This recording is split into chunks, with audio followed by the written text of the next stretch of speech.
Túlia. Meu boa tarde aí para todos e todas, com toda a ressonância. Hoje é dia 21 de junho de 2010, segunda-feira. O verbete é o 1605, 4 páginas, 42 logias e 9 máximos.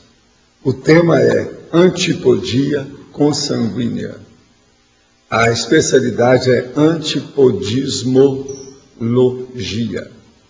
Definição: antipodia consanguínea é a qualidade, condição ou estado da consim, apresentando características, elementos ou trafares de natureza política diametralmente opostos aos de outra ou outras consins do grupo familiar, trazendo tal fato, obviamente, imensas consequências, predominantemente negativas, para a convivência humana, individual, grupal ou coletiva.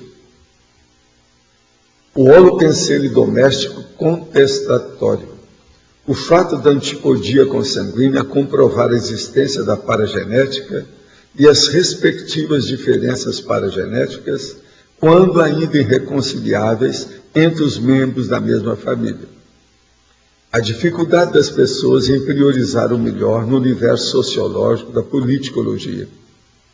As diferenças ideológicas entre pais e filhos. Os dramas políticos entre os membros da mesma família nuclear. As pessoas vivendo unidas emocionalmente pelo mesmo sangue e separadas intelectualmente por ideologias diferentes. A parentela de consins ao mesmo tempo aliadas genéticas e adversárias paragenéticas. E por aí vai. Eu li aqui a metade do material da fatologia. As diferentes trajetórias seriexológicas. As oposições interconscienciais multimilenares. Agora, na argumentologia eu apresento o drama, que foi a antipodia consanguínea evidente do político, o Gilles Regis Debré, e os pais Jorge e a mãe Janine Alexandre. Se isso aí foi na época que houve o processo do Debré, aqui na América Latina e depois na França. Remissiologia. Tem 10 itens, nós destacamos esses 5. Adversário ideológico, antagonismo conscienciológico, antagonismo extremo, antipodia consciencial, choque consciencial. Frase enfática. A condição social da antipodia consanguínea comprova explicitamente as divergências dos interesses e das ideologias ainda irreconciliáveis dos componentes do mesmo núcleo familiar. Como encara você a condição social da antipodia consanguínea? Tal fato de dissentimento inescondível já afetou você de algum modo? Agora, nós temos aqui algumas perguntas.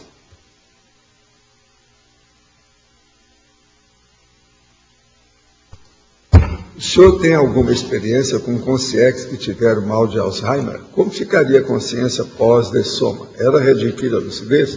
Aí varia. Eu já vi gente que adquiriu isso logo que dessomou, alguns dias depois da dessoma.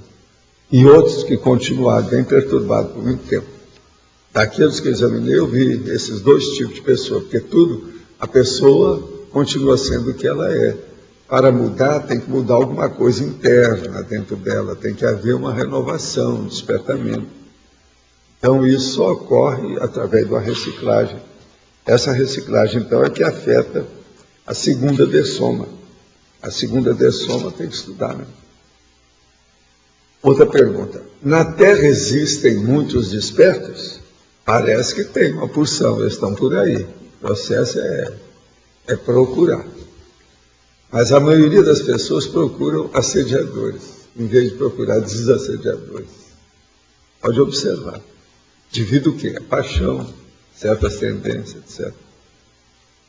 Sou PhD em barrigologia. Isso é expressão da pessoa, essa não é minha. Sou sem vergonha porque sempre deixo para depois uma atitude que eu deveria assumir agora. Por que isso acontece comigo? reconheço, preciso mudar minhas atitudes. Nós, intermissivistas, estamos em todos os continentes desse planeta, nas mais diversas situações culturais, políticas, econômicas e étnicas. Preciso encontrar o gargalo para mudar meu comportamento nessa existência. Por favor, me oriente, sinceramente, o que preciso fazer? Você já falou, é tomar vergonha na cara. O processo todo é aqui, né? O problema todo é esse. Agora, a primeira coisa é a seguinte: faça aí agora o megafoco seu. O que você vai fazer? E coloque esse megafoco acima de tudo que você está fazendo, de uma maneira cosmoética e evolutiva. E você vai só trabalhar a partir de hoje, em primeiro lugar, objetivando alcançar esse megafoco. Isso aqui é o melhor. Então é uma meta, é um objetivo, é o megafoco. Arranja isso e não sai, esquece o resto. A outra coisa, se tiver muito bagulho energético em casa, acaba com isso. Porque o bagulho, às vezes, só já sustenta energeticamente o alto-assédio da pessoa. Como dificilmente escapamos da antipodia consanguínea, em virtude das ideias inatas que trazemos dos nossos cursos intermissivos, o que devemos fazer para desfazer os nós que nos vincula à presente família, de modo cosmoético, para podermos vir numa família distinta na próxima vida intrafísica? Quanto mais assistencial é a consciência, mais complicada será a família na qual ressomará? Isso depende. A primeira coisa que você deve fazer é o seguinte: você deve abençoar todos os seus parentes e não criar conflito com nenhum deles, definitivo, mas procurar entrosar aquilo que você pode, dentro daquilo que você puder, e fazer concessões e entender como eles são. Nós, se não temos paz, tranquilidade, pacificação, harmonia com aqueles que são parentes nossos, que nós estamos criando com eles, nós vamos ter com outros, é muito mais difícil. Muito embora a família consciencial, ela é sempre superior à nuclear, em tese. Por quê? A família nuclear, ela pode já ser a família consciencial da pessoa, em certos casos, não são todos. A maioria tem ainda muita interfusão grupo kármica, então não é a mesma coisa. Mas aquelas que são, então, é a mesma coisa. Então isso aí varia. Agora, outra coisa. Quanto mais assistencial é a consciência, mais complicada será a família na qual ressomará? Não, isso aí varia. Uma pessoa, por exemplo, ele pode ressomar numa família muito complicada para ajudar todo mundo. Agora, veja, ele é mais assistencial, mas não é só isso. Essa consciência tem mais lucidez, tem mais inteligência, tem mais prioridade, sabe o que é mais importante. Então, não é bem assim também, depende do caso. A incompatibilidade mãe-feto já se manifesta nos primeiros sinais e sintomas vivenciados pela futura mãe, evoluindo até eclâmpsia ou adersoma da mãe, filho ou ambos. Como posso auxiliar as gestantes que atendem de forma a poder minimizar esse quadro? Como posso esclarecer as futuras mães quanto a esse aspecto de incompatibilidade energética? Melhor é você usar estado vibracional e elas também. Uma gestante que usar estado vibracional, ela pode acabar com todos os reflexos da energia negativa e não vai passar, por exemplo, aquele período de vômito, etc. Tal. A incompatibilidade diminui com o estado vibracional dela. Em um vídeo do programa Ciência e Consciência, que tratava da ectoplasmia, o entrevistado Frederico Gunning informa que um dos indicadores que a consciência possivelmente seja ectoplásmica seria o fato de o estado emocional dela afetar o ambiente, consequentemente afetando o humor das pessoas em volta. Poderia aprofundar como isso ocorre? O problema é o seguinte: nós todos somos usina de energia consciencial. Aonde nós estamos exteriorizando energia. Se uma pessoa, por exemplo, ela é mais ectoplasta, aberta, grande, ela pode influenciar no ambiente. Agora, tudo depende também aí da vontade, da intenção, do nível de maturidade da pessoa, do equilíbrio dela. Isso aí varia. Mas que pode influenciar, influencia, porque qualquer pessoa influencia o ambiente. Um cachorro influencia o ambiente. Uma pessoa, muito mais. A energia é a base, o instrumento, vamos dizer, a ferramenta que a consciência tem para se manifestar no cosmos. Você costuma dizer que os artistas são crianças. Correto não seria dizer que existem muitas crianças fazendo arte? Isso é processo semântico. O que é para você a qualificação de uma arte madura? A arte madura é a pessoa deixar a arte e trabalhar com o mental soma, trabalhar com a técnica, trabalhar com a ciência, trabalhar com a racionalidade. Isso sim é que eu considero que é a qualificação da arte madura. É deixar a arte. Por quê? A arte ela é dominada pela emoção. A emoção é um processo que leva a pessoa do subcérebro abdominal, dentro do porão consciencial, para uma condição muito séria, vamos dizer, de fantasia, de imaginação. Então, é uma pessoa quase sempre cujo mental soma, ou corpo do discernimento, ainda não domina o corpo da emoção, do emocionalismo, dos instintos, dos desejos.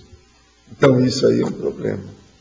De modo que o ideal da arte é a pessoa deixar a arte e ela sintonizar, ela fazer a predominância, ela pôr o megafoco em alguma coisa racional e fora do subcérebro abdominal, mas sim no mental soma, que é o paracorpo do discernimento.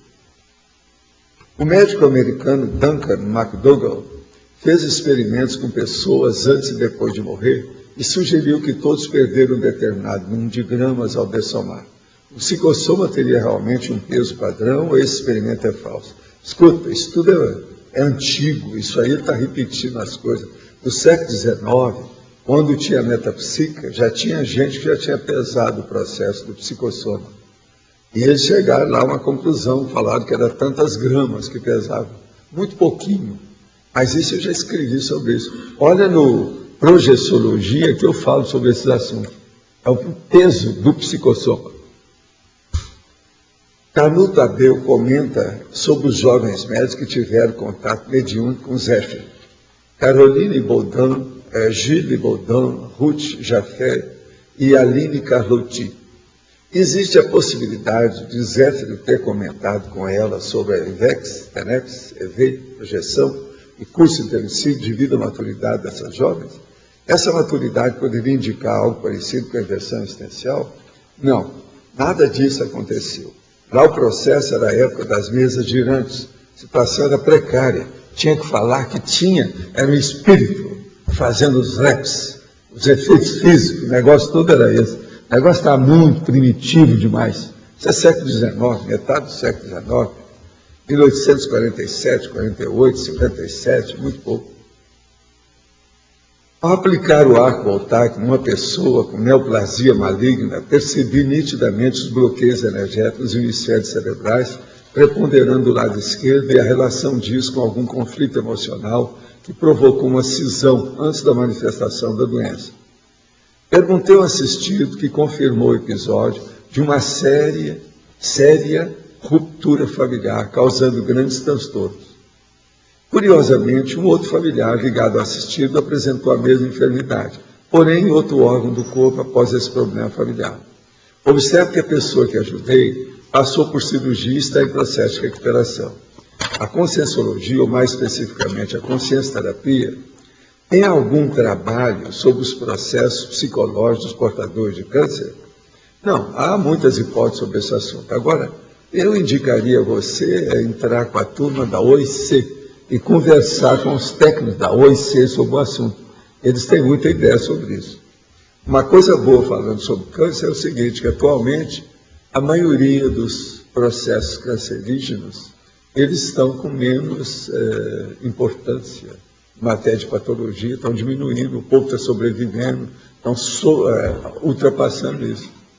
Quem quiser ler, só ler a revista Veja dessa semana que está falando alguma coisa sobre câncer. E o processo, como é que tem avançado. Está melhorando isso aí. Outra, em pensenologia, o holopensene doméstico contestatório Em famílias que predominam muito as discussões interrelacionadas com seus jogos de poder implícito, até que ponto isso favorece a desenvolver sua criticidade sem exacerbar para o autoritarismo? Poderia explicitar? Se não, a família, por exemplo, é um núcleo onde começa tudo. É uma espécie de muito séria, de início do princípio, do começo de tudo que a vida tem. De modo que vale a pena certos debates na família, certas coisas assim, vale a pena pensar. Isso às vezes tem sua razão. Outra coisa, falar intramuros, às vezes é melhor do que falar publicamente logo de cara, para a pessoa combater aquilo que seja errado. Vale a pena. Agora, gente, hoje, que é dia 21 de junho de 2010, eu quero aqui responder uma amiga, ela mesma se faz um abraço da sua amiga. Eu não vou falar o nome dela, porque eu também não sei quem é ela, não pude localizar, e nem sei também que aqui não está falando de onde ela é. Mas eu vou ler todo o e-mail dirigido para mim, na minha condição de consim-cobaia, tá certo? Professor Valdo, gostaria de saber mais os seus mega-trafalhos. Penso que um deles seria arrogância, outro fanatismo, outro prepotência. Aquele ar de superioridade. Na verdade, você tem uma enorme vaidade, que sempre será estrela, ultrapassar Kardec, Chico, porque o teu ego tem sempre, o teu ego sempre foi enorme. Você já percebeu que na tertúlia o senhor só fala de você, que fez aquilo, que ajudou milhares de pessoas? Valdo, uma dica, estude o Enneagrama, vai te ajudar. Você é o número 3, ego, paixão, vaidade. Estou falando isso para te ajudar. Você não tem culpa, são comportamentos compulsivos. É que move a personalidade, a imagem, o resultado. Na verdade, você quer a admiração. Um abraço da sua amiga fulana. Agora, a minha fulana, então, hoje, eu desejo que ela escute bem o que é que eu vou falar aqui. E quero depois ouvir a opinião de vocês, o que é que eu devo fazer para eu renovar essa situação, que eu estou sendo acossado pela realidade superior a mim. Ela deve ser uma serenona, para ter tanta ideia. Agora eu vou liquidar com a serenologia dela daqui a pouco. Mas, em primeiro lugar, em tese, eu considero toda a heterocrítica como sendo colaboração benéfica, até a mesma heterocrítica ser analisada, tá certo? Então, veja, eu não sou o melhor, há outros. Eu vivo falando aqui e exalto esse povo todo. O meu maior amigo é o Transmentora, muito superior a mim. Eu mesmo fico falando que eu fico chupando o dedo aqui. Eu queria imitar alguma coisa que ele faz, não consigo. Ele é um evoluciólogo. Agora, existe outros. E os serenões? E a monja? Eu vi falando isso. Outra coisa, ela não falou, mas eu, com a minha vaidade, eu uso chapéu. Eu uso chapéu porque eu tive câncer aqui, olha aqui, ó, devido UV, ultravioleta, eu tenho que combater isso. Outra coisa, eu uso essa roupa branca, essa situação toda, com essa roupa contra o câncer, UV. Vamos devagar. A barba branca eu uso, que é para melhorar a minha voz. Eu estou com 78, falo no mínimo 2 horas por dia. Na minha idade isso não é mais possível. Normalmente as pessoas não aguentam isso. Agora, a barba sustenta o processo de energia. Outra coisa, tem barba branca. E não adianta falar comigo sobre vaidade e barba. Por quê? Se eu fosse vaidoso, eu cortaria a barba. Todo mundo que corta uma barba fica mais moço, todo mundo sabe disso, fica mais jovem. Se eu fosse vaidoso, eu queria ficar mais moço. O que há? Você pensou se eu cortar isso? Eu já falei isso aqui, porque outros já falaram a mesma coisa para mim. Ela é bidu, está repetindo as coisas que já aconteceram. Muitos já falaram isso aí para mim. Mas não andar só de branco, eu já expliquei tudo isso, por que eu ando. Agora aqui.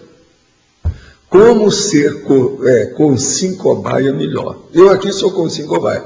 Eu agora, então, doravante, não falo mais nada sobre mim. Só vou falar sobre vocês.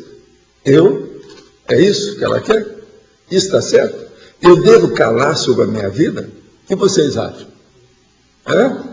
Agora, eu sou um caso perdido de vaidade? Eu sou isso tudo que ela está falando? Agora, eu debato, não tenho vergonha de me expor, julgo que acho errado. Devo parar? Devo mudar? Então veja, vamos agora pensar. Fanatismo, eu deixei a religião mais fanática, é uma das maiores que tem aí, que eu aceito, que é o espiritismo. Estrelismo, eu recusei ir para Hollywood 3 vezes para ser ator. Se meu processo fosse estrelismo, eu estaria lá. Por que é que eu vim para cá? Outra coisa, isso aconteceu quando eu era moço, com 30 e poucos anos, depois quando eu tinha 50, e agora, recentemente, quando eu tinha mais de 60 anos. O que é? Qual é o problema? Outra coisa, vaidade. Eu uso barba, igual o J. Cristo, Bezerra de Menezes. Como é que é? Como é que fica isso? Prepotência? Eu forcei alguém? Quem? Vocês já viram eu usar revólver? Alguma coisa? Eu bato na mesa. Na hora que eu vejo lá, e mando a pessoa para aquele lugar, ou seja, para a holoteca. Não é? Com calma. Isso é prepotência? Não. É definição, é debate. Que negócio é esse? Agora, paixão. Eu tenho paixão sobre o quê? Eu tenho paixão sobre a antipaixão. Que eu vivo metendo pau em paixão, em psicossoma. Hoje, agora mesmo estava falando sobre subseto abdominal. O que é? Agora, admiração. Se eu fosse atrás de admiração, eu teria ficado no espiritismo. Lá eu era o próprio Chico, o povo queria que eu seguisse e fosse o líder do movimento espírita. Vantuil de Freitas me convidou para eu mudar com o Chico para o Rio de Janeiro, para ele me preparar para eu ser o presidente da Federação Espírita Brasileira. O Chico sabia disso, eu dei conta na hora, nunca admitiu uma coisa dessa. Quer dizer, se o meu problema era esse, outra coisa, eu antes de ter 21 anos, me convidaram para ser deputado federal e aumentar a minha idade. O que há? Isso, eu estou atrás de admiração? E outra coisa, ainda falei com eles com essa idade. Assim, sinto muito, eu já mexi muito com política, nessa eu não vim, a minha política é outra. Eu quero trabalhar com a cabeça, a consciência. Outra coisa, ultrapassar Kardec, que besteira é essa? Kardec está ultrapassado, ele já nasceu natimorto, praticamente, pela própria metafísica já mostrou que eu estava morto. Agora, todo intervissivista que está aqui, é superior a Allan Kardec. Conhece mais as realidades da evolução e dos espíritos de Allan Kardec do que ele, na época. Ele está ultrapassado, ninguém muda. Está tudo aí. Há um Pentateuco espírita, que são os 5 livros básicos dele, que eles não podem mudar. Que bobagem é essa? Quer dizer, isso mostra que você tem um bocado de fanatismo com kardecismo. Quem é fanático aqui é Vanson C. Presta atenção. Ultrapassar o Chico, veja bem, eu sou contra a santidade, eu ajudei a ele em tudo que eu pude, durante 10 anos, e depois falei assim, agora eu vou cuidar de outra coisa, como é diferente do seu caso, eu não vou no outro caminho, eu vou deixar você em paz, e você me deixa do meu lado. Agora, todo santo católico seria superior a Serenão? Não, é o contrário, são os bobocas. Agora, falar de mim, eu sou o Sincobaia, sou da refutação, eu sou do debate. Como é que eu vou ficar sem falar de mim para mostrar? Eu estou mostrando para vocês como uma pessoa pode chegar a ser desperta. Eu ainda não sou desperto totalmente, eu estou no caminho. Como uma pessoa pode ser tenepsista veterano? Isso eu sou. Como uma pessoa pode chegar a ser ofexista? Então, você aí, minha amiga, que tal? Você já é ofexista? Vem aqui para a gente ver isso de perto. Eu desejaria mostrar a você, se você é uma grande ofexista, nós estamos precisando disso. Se você está falando tanto com toda a outra coisa, enneagrama é a vovozinha, isso tudo está superado, é besteirada de iniciação. Você está perdendo tempo com o século passado. Você está fossilizada sobre isso. Quer dizer, ela não me chamou de fóssil, eu posso chamá-la de fóssil. Se eu for seguir a minha amiga, devo aumentar a minha vaidade e a minha autopromoção do J. Cristo. Ela não falou do Cristo, ela falou só de quem eu sou. Eu quero superar Allan Kardec e também o Chico Xavier. Agora veja, na verdade não é. Eu quero superar Jesus Cristo. E o J. Cristo é que é o boboca maior dessa história, que é o maior mito deles todos.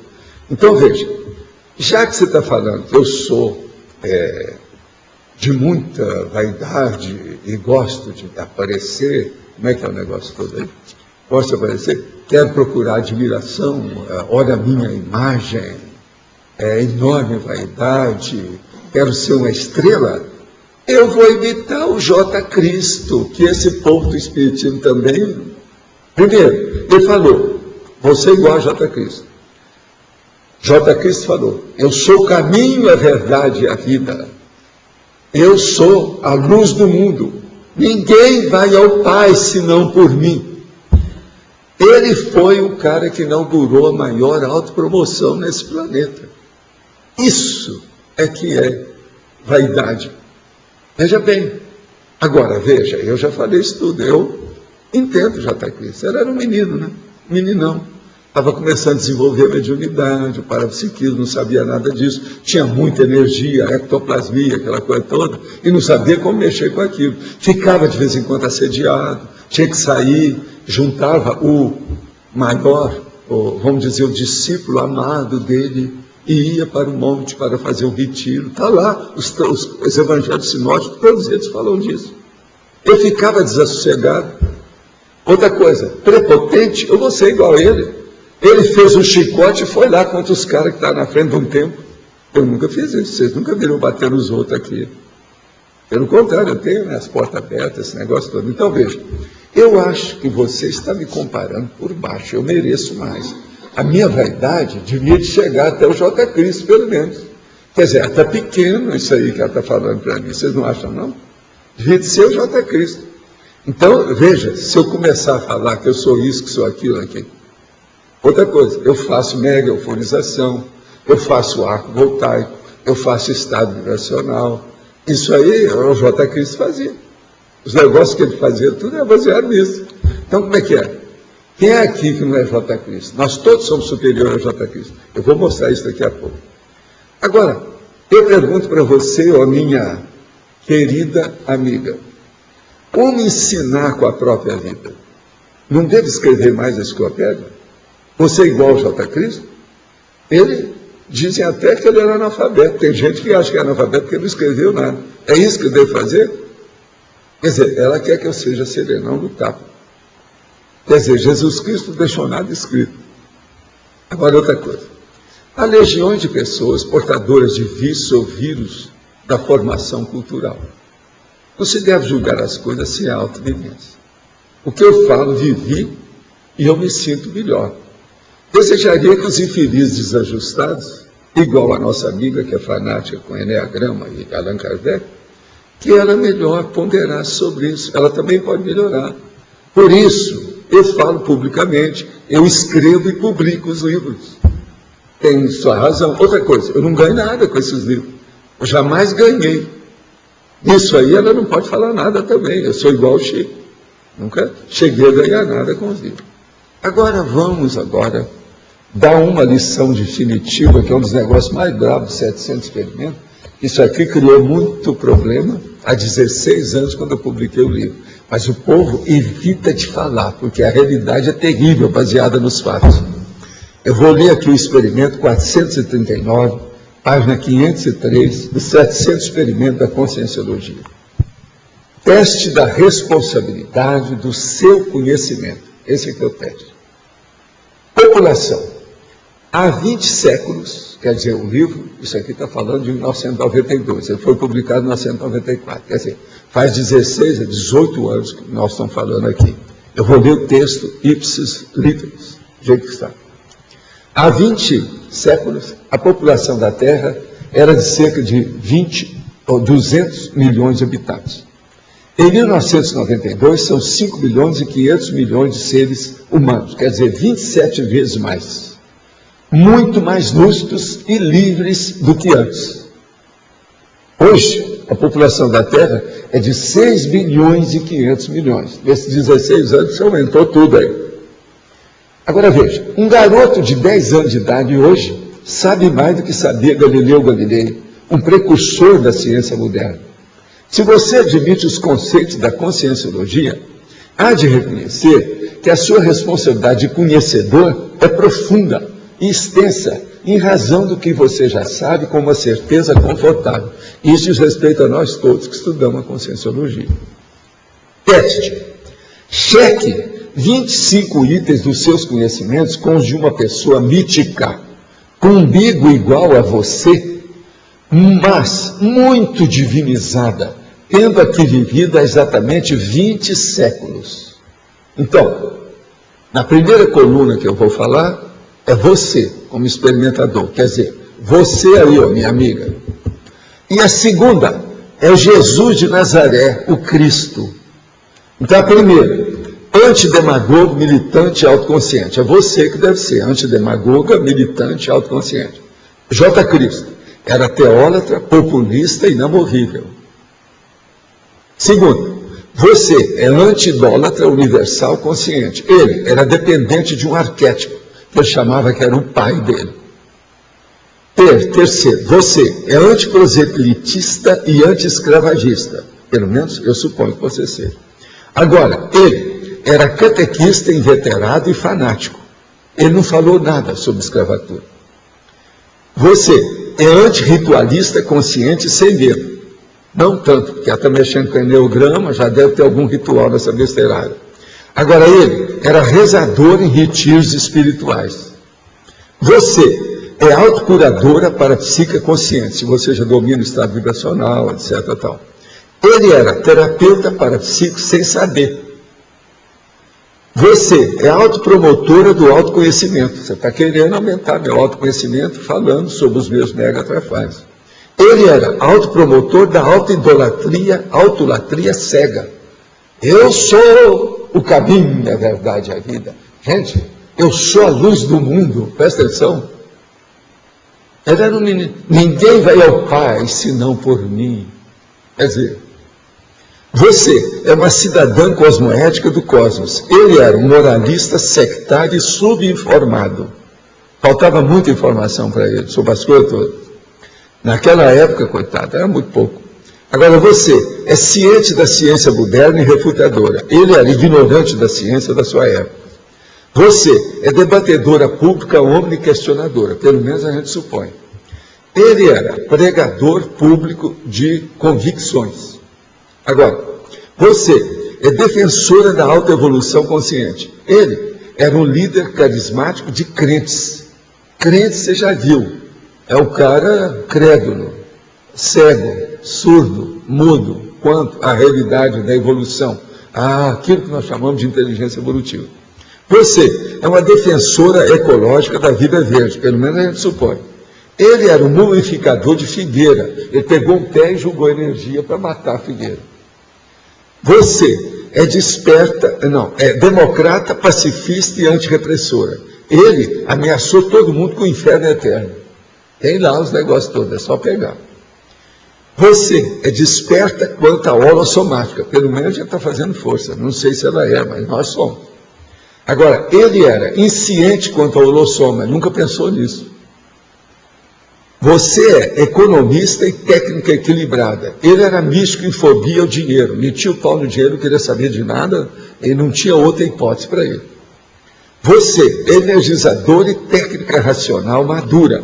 Ele era um jovem energizador por instinto, mas não tinha noção de nada técnica sobre o assunto naquela época.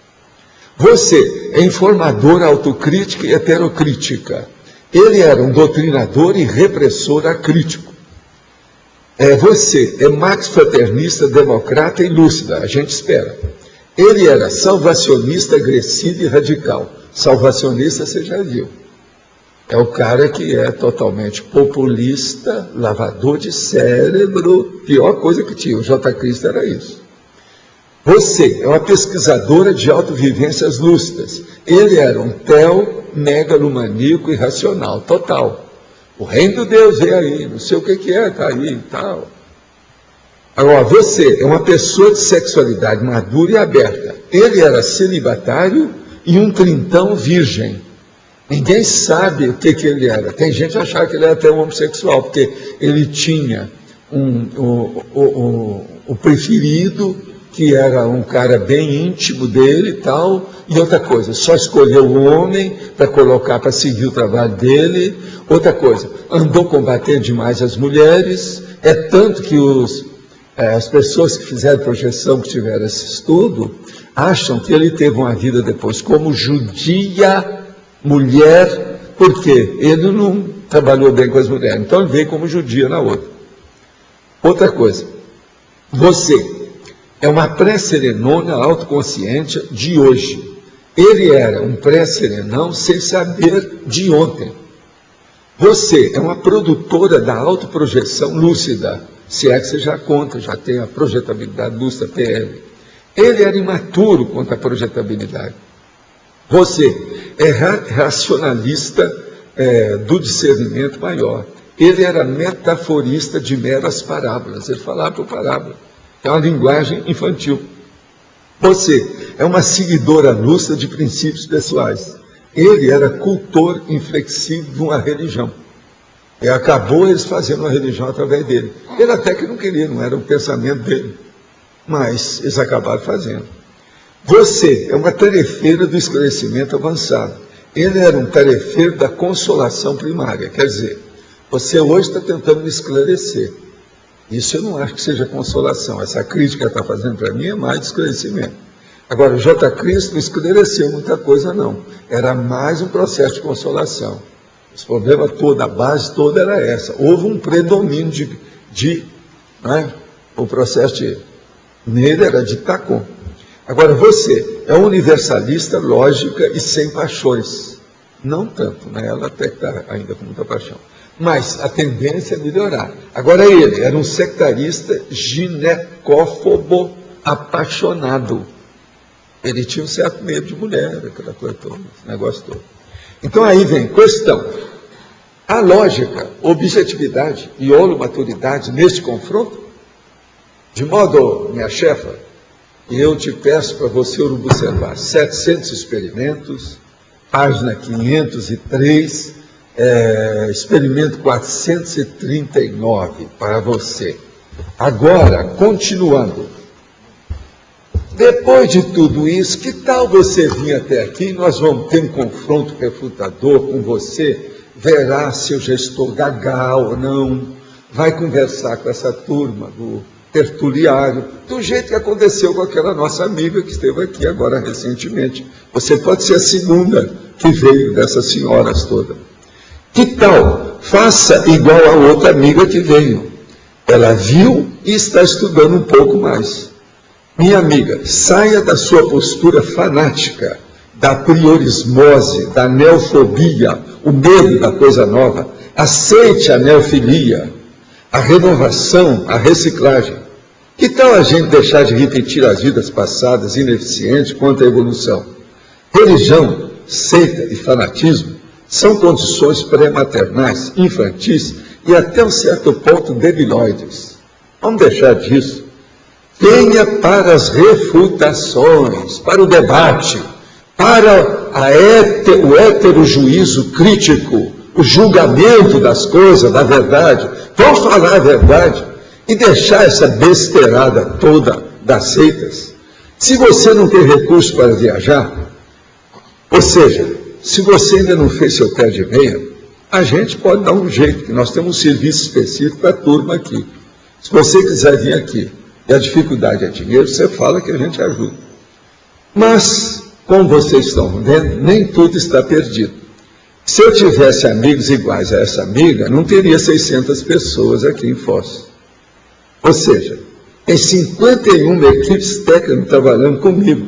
Será que eu sou isso tudo? Então esse povo tudo é cego? Quer dizer, ela está xingando vocês indiretamente.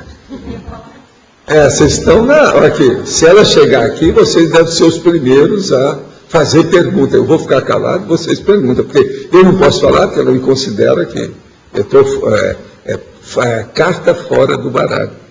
Agora, se o processo, se eu fosse igual que ela falava, o que ela fala, vocês acham que teria dezenas de pessoas diárias aqui no curso de longo curso da Sertura? Hoje até algumas dezenas de pessoas. E hoje é segunda-feira, do dia que tem menos gente aqui. Outra coisa, E o curso lá fora, ela mesma não está pescando a coisa através do circuito eletrônico, do online? E como é que é esse meu público eletrônico? Quantos são atualmente, o público eletrônico atualmente? Eu nem sei como é que estão. É bom olhar aí para mim. Então, veja, além das dezenas que nós temos aqui todo dia, tem o público eletrônico. 250 teletertulianos, em média. 250? 250 teletertulianos. Pois é, 250 com mais as dezenas que tem aqui. Se eu fosse tão perturbado, do jeito que ela está querendo me colocar, vocês não existiriam na minha vida, né? Então, a primeira coisa é o princípio da descrença. Eu não quis falar isso aí, porque eu ia deixar agora para o fim. Então, a primeira coisa é a descrenciologia. Você está muito dentro da crença. Acaba com isso e vamos estudar a verdade relativa de ponta. E sair dessas inverdades seculares, das seitas e da besteirada do processo de fanatismo que tem aí. Agora, eu, de qualquer maneira, agradeço essa minha amiga, estou falando, amiga, agradeço muito a oportunidade de expor isso mais uma vez aqui. É a quinta vez que eu falo com mais detalhes depois da tempestade publicitária. Outra coisa, hoje está chovendo. E o senhor já comentou aqui na tertúlia que se a ideia do senhor não valer nada, esqueça o senhor. E também, o senhor não comentou aí, quando o senhor foi homenageado, em que época alguém convidou e o senhor aceitou ser homenageado? Pois é, eu nunca recebi, mas isso eu não vou falar para ela, porque eu teria que mostrar. E como é que eu vou mostrar uma coisa que eu não recebi?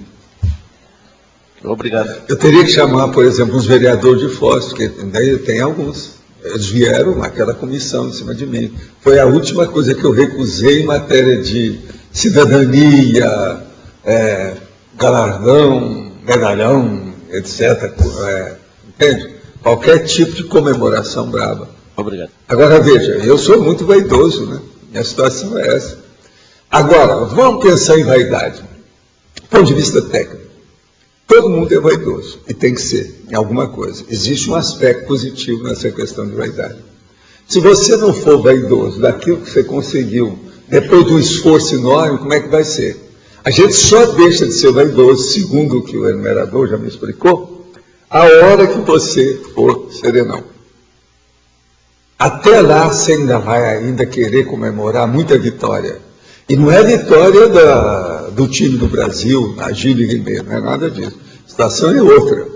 É vitória evolutiva. Agora, gente, vê se vocês têm alguma coisa para vocês me falar para eu poder mudar. Vocês estão me vendo todo dia, vê o que eu posso mudar para não receber esses mimos, que lá no fundo também são aleivosias, não são só mimos.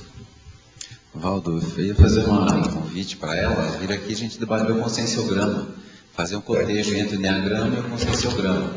E esse livro está disponível, se quiser. Lá no Rio tem uma pessoa que fez isso durante muito tempo. A gente pode... depois, hoje já está trabalhando. Ser todo mundo com 5 cobaias juntos, professores, ela também. Tem uma folha boa que chama Coerência, Criticidade, com 5 críticas. É a folha 75 do conscienciograma, vale a pena para dar uma olhadinha. Não, o conscienciograma a Lula deve ter chegado, tá? Né? Eu não acho, pela situação, ela não pode ter chegado. Senão não teria esse fanatismo, aí eu já teria algum receio de falar tanta bobagem, né, junta. Como é que é? Uma outra coisa, por que ela não falou? O negócio do fanatismo dela eu acho que é muito profundo, por uma observação muito séria. Ela falou de Kardec e do Chico, ela não falou do J. Cristo. Então o J. Cristo é intocável. Então o negócio dela deve ser pior ainda. Por isso que eu estou falando do J. Cristo, por isso que eu li o negócio do J. Cristo. O dela deve ser mais profundo. De modo, minha amiga, que o seu processo de fanatismo é acendrado, ele é enraizado, ele é empedernido, ele é antigo. Dependendo da sua idade, a gente poderia calcular como é que é isso. Quanto mais idade você seja, pior deve ser esse seu fanatismo pela situação que está aí. Uma coisa, ela não deve ser gente jovem, pelo que o jeito que ela escreveu, não deve ser. Eu não sei quem é. Aqui. Sim. As divergências dela, elas são divergências assim de mini dissidência, bem superficial, uma divergência bem abaixo. Você está dando o diagnóstico dela. Podia até ter uma divergência razoável dela, não bate com nada, não tem coerência, divergência, tudo fala de... Agora, outra coisa que eu noto nela é o seguinte, é aquilo que eu falei, a gente só deve julgar os outros com mais conhecimento. Tudo que eu falo, por exemplo, de técnica, eu fiz as técnicas todas que estão no Projeciologia. Muitas outras coisas eu queria fazer, mas eu não fiz, eu não publiquei, nem toquei no assunto. Agora, outra coisa, eu vivo dizendo aqui, quando eu não sei de uma coisa, eu falo assim, eu não tenho competência para falar sobre isso, eu não sei. Eu falo daquilo que eu tenho competência, que eu vivi. Agora, veja, ela não tem competência para falar a meu respeito. Se ela não esteve aqui, não participou disso, ela não deu dica nenhuma que ela está sabendo as nossas coisas.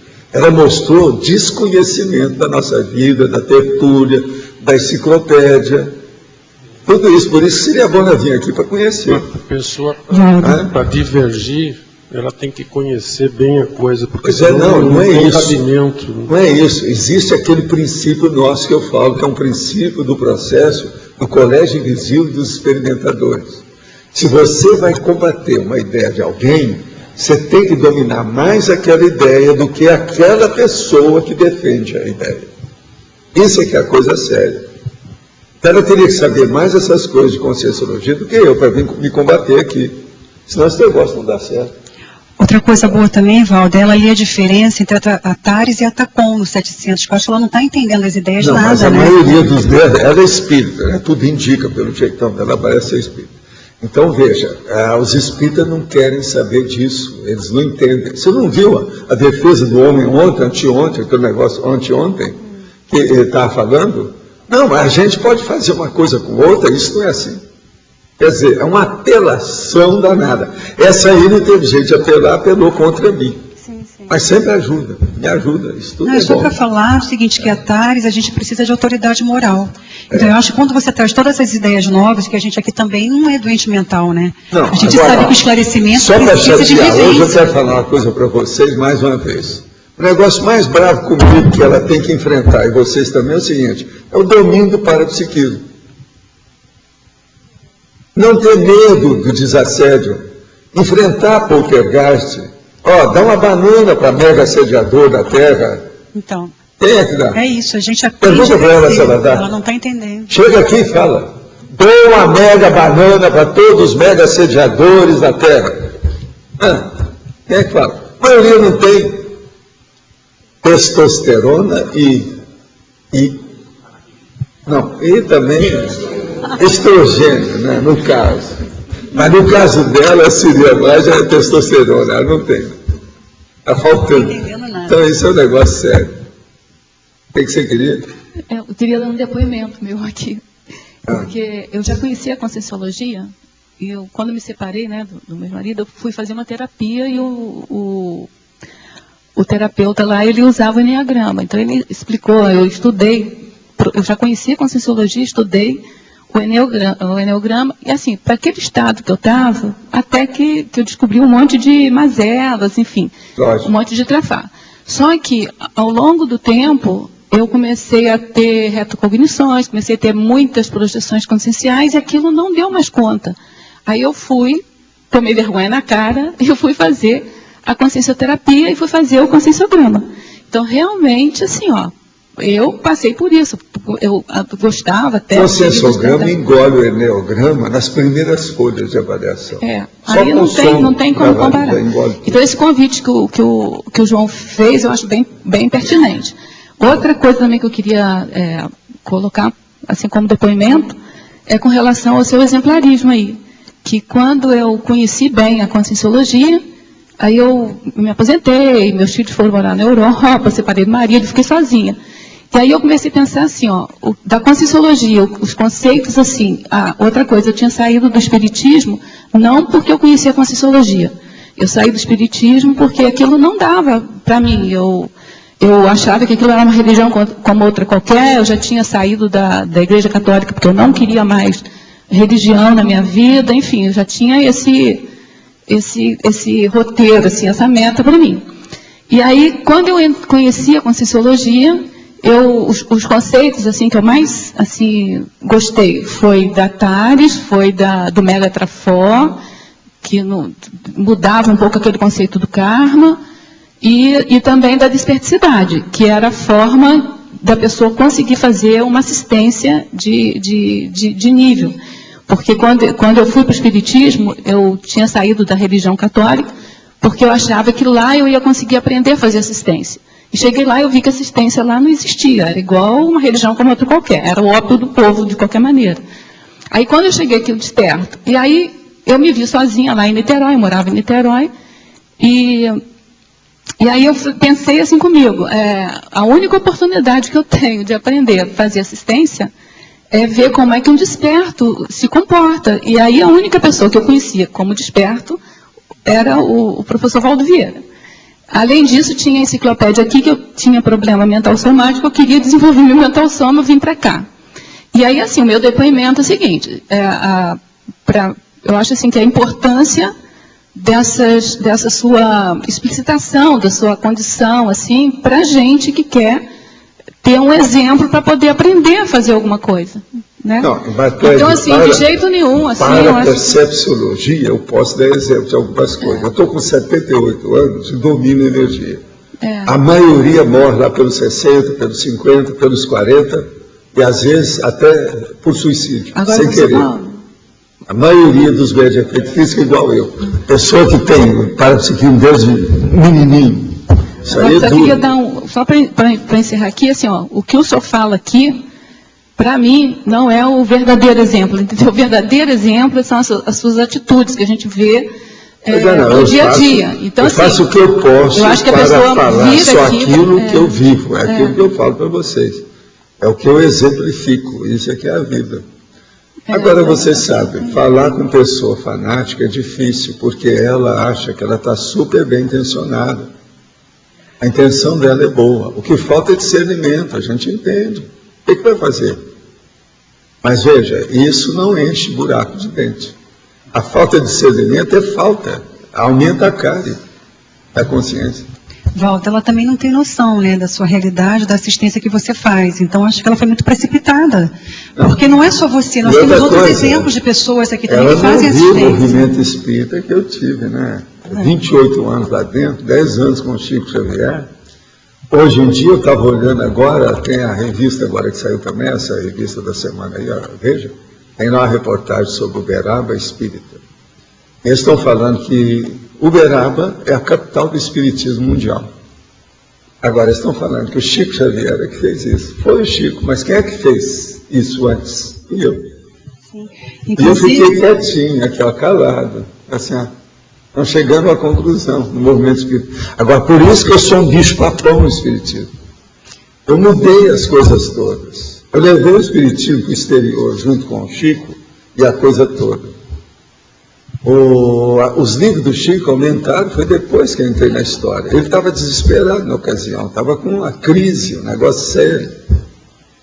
Agora, veja, eu ajudei isso tudo. Não adianta falar, não vem que não tem. Entende? Não adianta vir contra os fatos e para fatos. A situação é essa. Uberaba. Quem é que foi para Uberaba? Sou eu. A terra do Chico era Rio do Leopoldo. Não tem nada a ver com isso. Agora, hoje, se eles consideram que lá hoje tem mais centro espírita do que a Igreja Católica. Realmente isso é bravo. Eles estão falando, na época que eu levei o Chico para lá, não era assim. Agora, ó, antes dele chegar, eu já tinha ajudado a criar centro espírita, ambulatório espírita, aquela coisa toda, na União da Mocidade Espírita de Uberaba.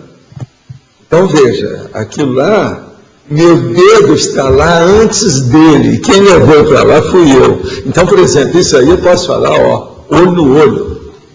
Valdo, sem problema. Meu pai conviveu com você, né, algum período na juventude dele, e ele sempre comentou isso com a gente, do seu exemplarismo, desse processo que a Rosa colocou, que são as atitudes, entendeu? Pequenos atos de coerência, de cosmoética, e isso é uma coisa presente na personalidade. O processo de pessoa fanática ou semi-cega, amaurótica, é muito difícil. Uma pessoa essa semana, que é da minha família, falou de outra pessoa da minha família, no outro lugar mais longe, que me conhece uma opção de coisa. Essa outra pessoa, ela está crente que eu só faço aula aqui, meu trabalho, tudo isso de projeção consciente. Eu nunca deixei a projeção consciente. Eu saí do Espiritismo para fazer projeção consciente, só. Agora veja, isso fazem 44 anos. Essa pessoa já tem mais de 50 anos. Ela é da minha família. Presta atenção. É um pouco afastada, ela nunca acompanhou as coisas demais. Mas ela fala que eu só faço isso. Quer dizer, uma ignorância dessa, dentro da própria família nuclear, quer dizer, essa é uma aquelas pessoas que eu falei, que são 30 na minha família. Está entendendo? Essa não é da área da assistência, não. Mas ela assiste muitos outros na TACOM. Ela é ótima de assistência da TACOM. Mas ela acha. Por quê? Ela tem medo de saber das minhas coisas. Então ela fala, não, ele só mexe com projeção. Ele não quer... O outro, que é da minha família, foi falar, que é da nova geração, foi falar com ela a realidade. Ela falou assim, não existe isso. Não tem mesmo. Se é uma pessoa da minha família que faz uma coisa dessa, a primeira coisa que a gente tem que fazer, Mário, é não desanimar. Porque qualquer outro desanimaria. Depois dessa, saber de uma coisa dessa. Agora, que assédio, né? Que alto assédio violento. Ela já foi assediada, já teve uma fase difícil. Eu, com os amparadores, melhoramos a pessoa. Sabe de tudo isso? É autocorrupção violenta, clara.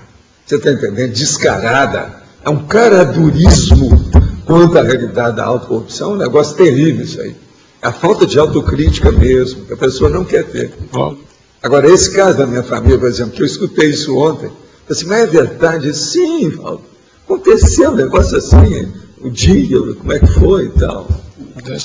Houve, essas críticas são partidárias. Aqui está falando até em antipodia política, não é consanguínea, mas ela tem uma antipodia partidária. Eu vi muito isso na questão política, aquelas pichações, um fica pichando o outro. A crítica é inconsistente. Agora, eu nunca vi também crítica consistente desse povo aqui em relação a gente, a você. É totalmente inconsistente, independente... A maioria é inconsistente, nós sabemos disso. Agora, e outra coisa, é inconsistente devido a priorismo, porque essas pessoas têm um pensamento congelado, engessado, que não sai do lugar, são fósseis dentro daquele pensamento. Isso aí prejudica, né, a análise. É uma pena. Agora, essas pessoas não são intermissivistas. Então a gente tem que entender isso em primeiro lugar. Por isso que eu chamo, essa aí é minha amiga, não intermissivista. Mas nunca acho que acontece. Então eu preciso dela ver, né, o dia que ela vai ser, o dia que ela vai querer ver. Tudo isso nós vamos encontrar pela frente. Não pense ela que vai ficar livre da gente, não vai, nem nós dela. Isso faz parte do grupo evolutivo. Então veja, como é que eu sou? Óbvio, eu não tenho nada para esconder, eu falo tudo. Mas esse fato dessa postura dela, talvez para o futuro isso seja bom até para ela, não sei também. Aí depende, né? Tem muita coisa. Pode ser, mas... Nada como um dia depois do outro. Nada como rolar um pouco mais de água debaixo do viaduto. Sempre ajuda mais. A água do rio nunca é a mesma.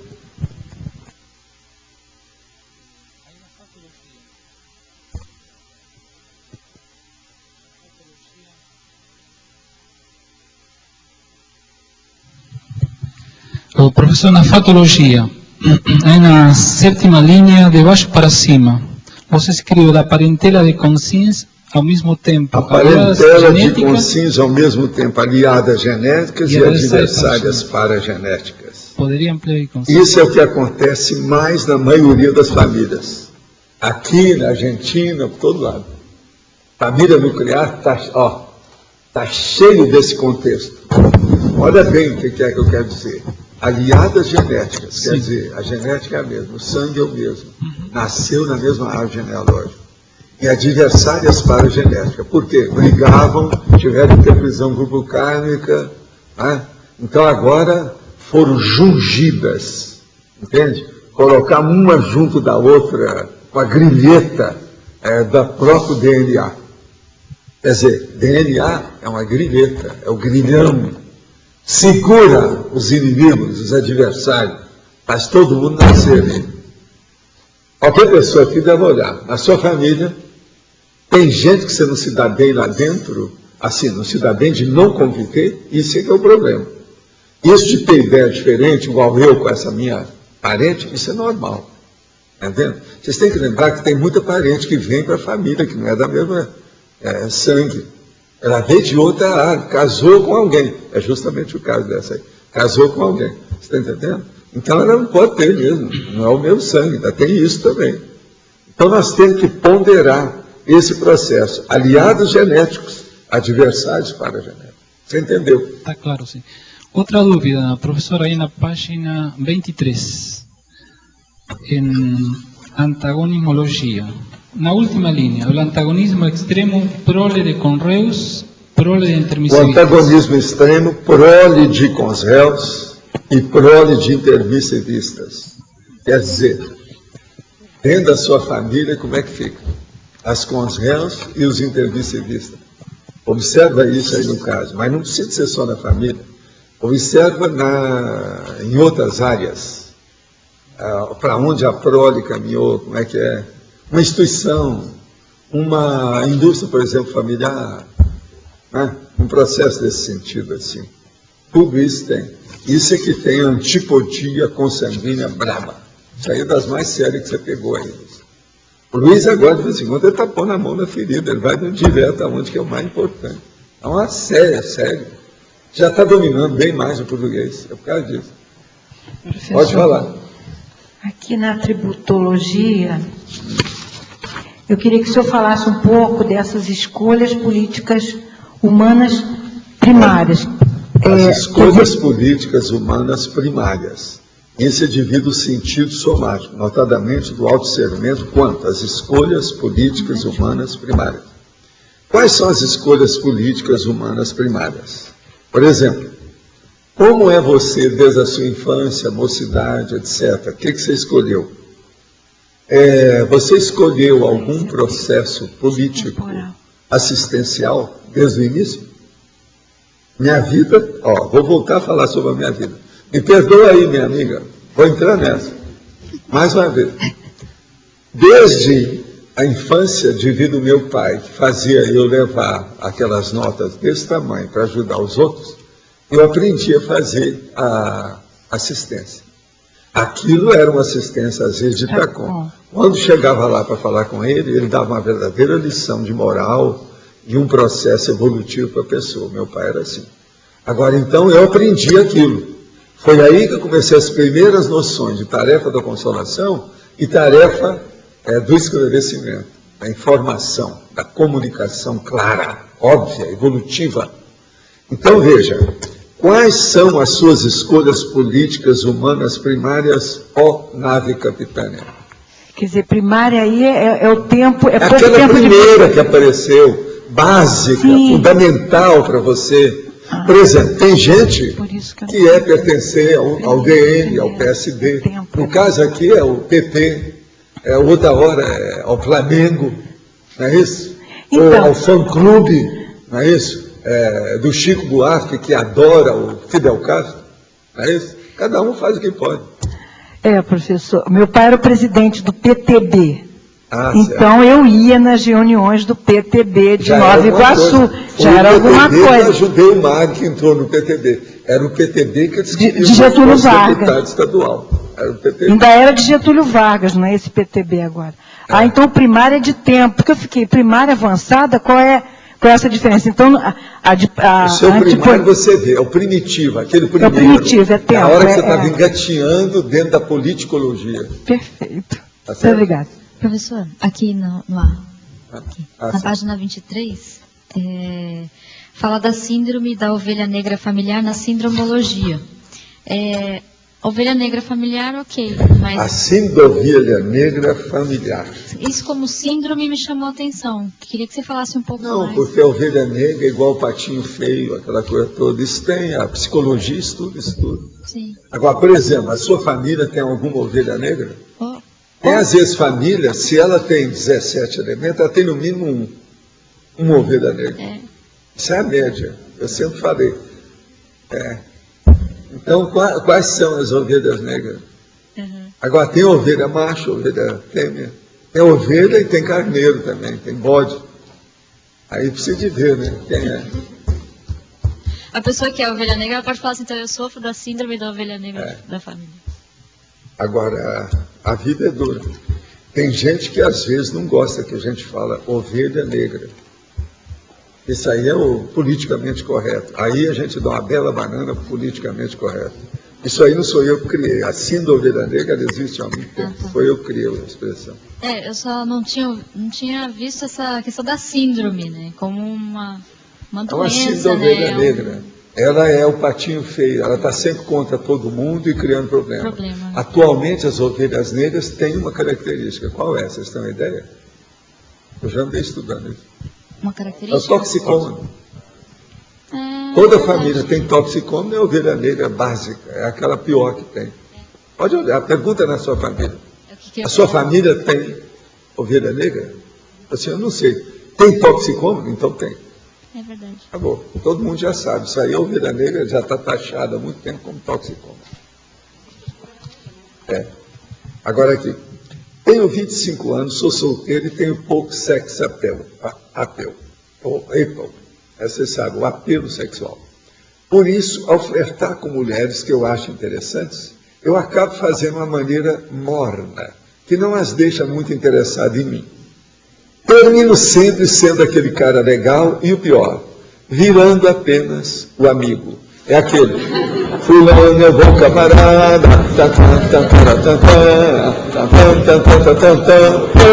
é esse, ele é sempre esse, é o grande irmão. Agora, como eu posso fazer para desenvolver a minha energia sexual de maneira saudável e cosmoética, a fim de me sair melhor na busca de uma parceira? Hein?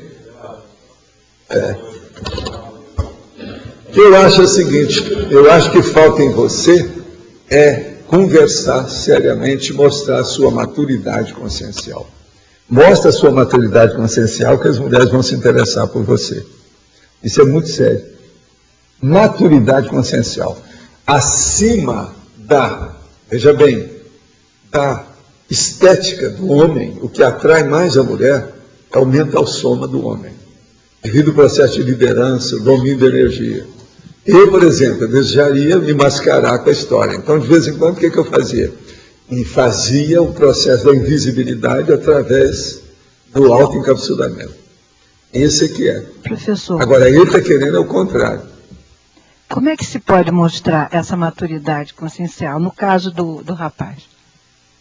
Como é que mostra? Pode mostrar? Como é que a gente mostra? Ele ponderar, chega para ela e mostra que ele é inteligente. Chega para ela e fala assim, olha aqui, esse seu cabelo não fica bem para você. Não. Seria bom você fazer assim.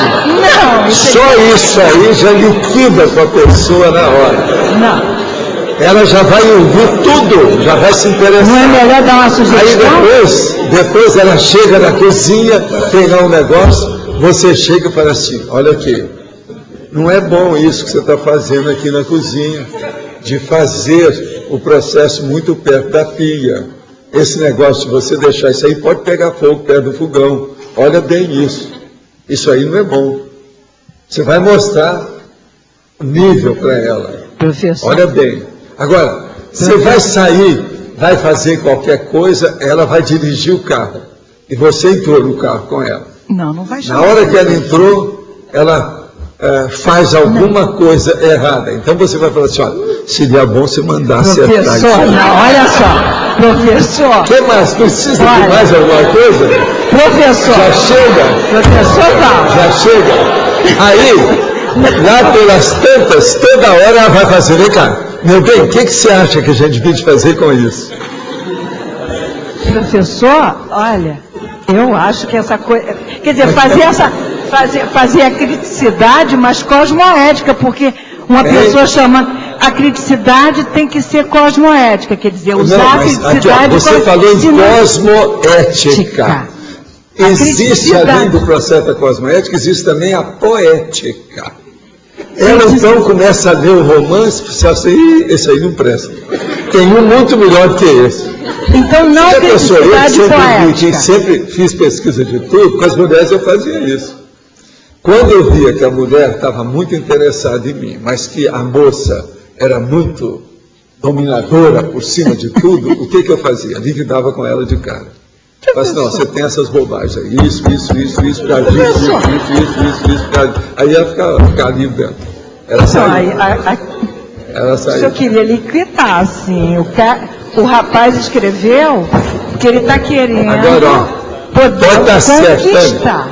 O homem que tem a maturidade, ele ajuda mais a duplista. Isso é um fato. Pois é, não, aqui, o rapaz que faz isso é um rapaz. Aquele que não faz, não é. Ele não tem testosterona. Me perdoa lá o jeito. Na minha terra, o nome disso, o seu nome é testosterona.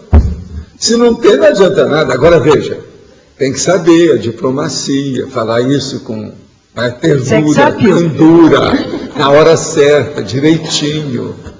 E outra coisa, você fala assim, mas olha, o que você acha se fizesse em vez disso aí? Divido isso.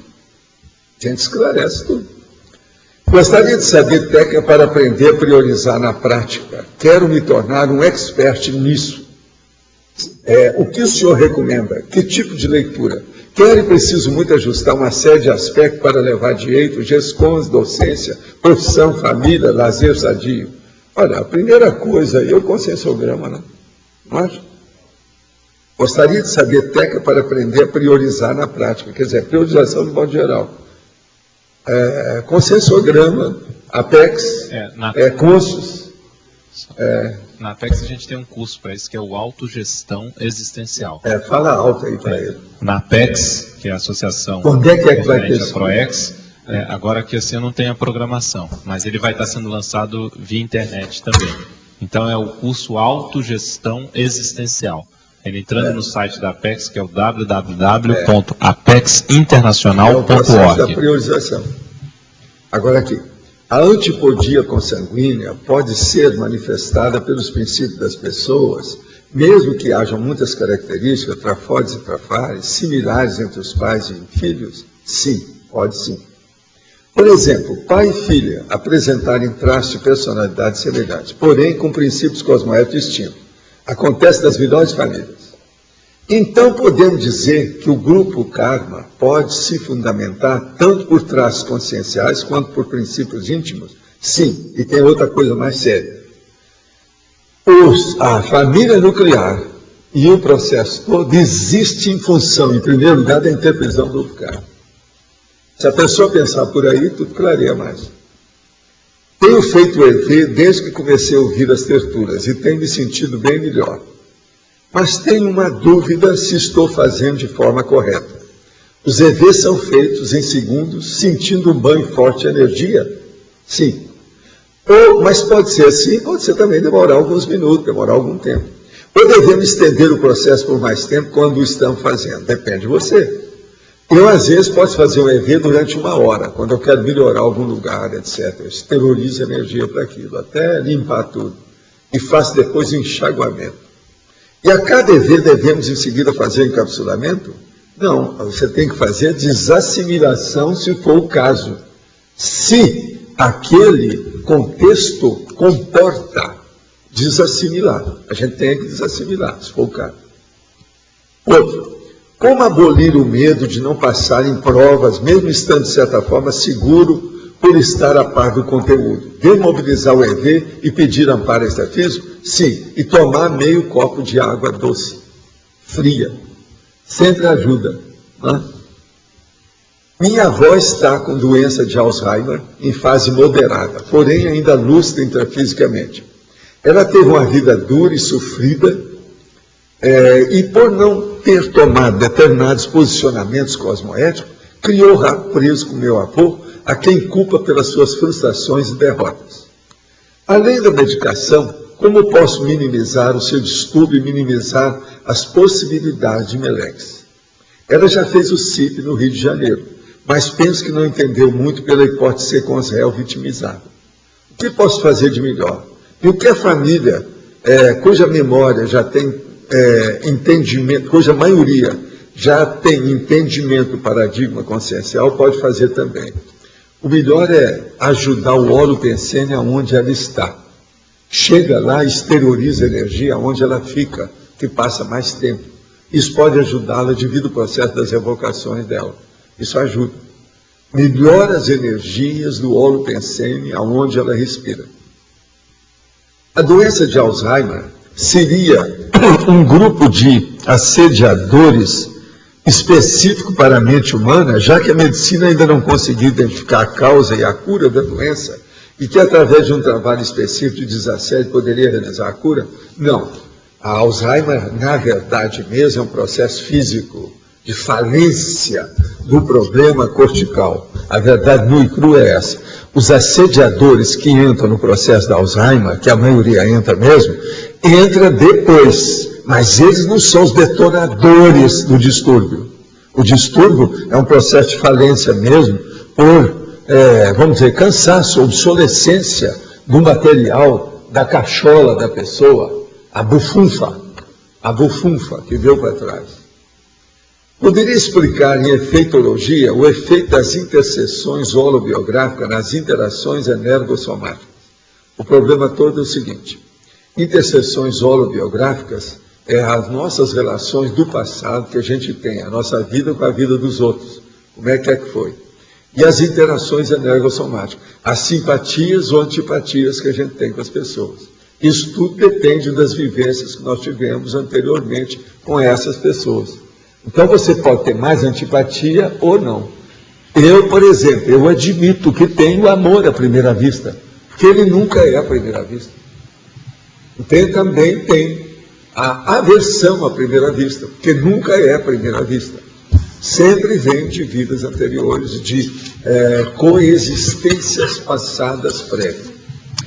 Professor, como tirar o melhor proveito desse esclarecimento quanto à antipodia consanguínea? Se descobre essa antipodia, como tirar o melhor proveito dessa descoberta? O melhor proveito é o seguinte: vê se você conserta tudo enquanto você está junto com a pessoa.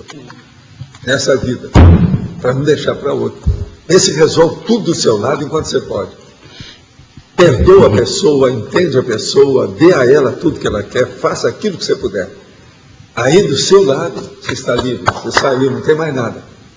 Agora, mesmo que ela não vai entender você, mesmo que ela ainda tenha uma certa ogiriza pela sua pessoa, o problema é dela, você já acabou com aquilo. Com isso, você corta o problema, você está entendendo? E há a recomposição da interpretação cultural. Ou tenta ajudar essa pessoa a resolver essas questões no contexto. Às vezes, esse negócio do tentar, é que a pessoa já tentou tudo, já não tem mais jeito. Tem casos que às vezes não dá. Tem que deixar. As pessoas sempre são assim. Uma vez eu perguntei numa família, para várias pessoas, eram 5. Eu perguntei para quem era: você quer resolver seu problema com a família nessa vida? Para o outro eu perguntei: você quer resolver na próxima vida? Para o outro eu perguntei: você quer resolver na segunda vida, no futuro?